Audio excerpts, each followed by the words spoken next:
ايه ده ايه ده ايه ده؟ ايه الاغاني اللي بصوت عالي دي؟ انت يا ابني انت بتعمل ايه في العربيه بتاعتي؟ انت مش المفروض سايس وبتمسحها؟ طفي الاغاني دي.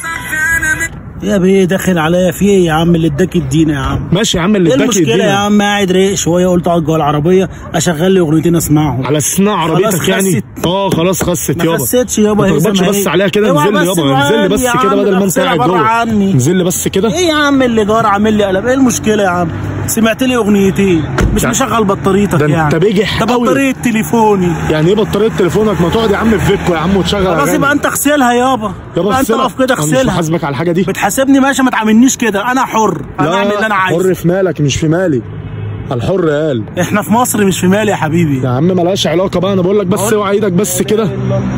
محمد رسول الله. انتوا اللي افترى عندكم في دمكم يا عم. ايه المشكله يا عم؟ واحد بيسمع اغنيتين في العربيه. ده انت بيجح قوي. ايه البجاحه اللي انت بتعملها دي؟ هات يا عم هات يا عم مفتاح العربيه. هات اللي عليك. ايه اللي عليا؟ عليك العربيه. بقالي شهرين بغسل لك في العربيه. فين يا عم؟ ما العربيه زي الزفت اهي انا قدامك. انا بيجوا في الفلوس بقى يقول لك ما معيش، يجوا ساعه الحساب ما فيش. ما انت يا عم جامد وروش وبتقول لي مش عارف ايه والعربيه وما تسمعش. ادفع اللي عليك. ما انا بدفع عليا. فين ايه؟ يابا عليك شهرين ما دفعتش. شهرين ايه يا عم وانا مأجرها منك العربيه؟ اللي انت بتعمله ده بقول لك ايه؟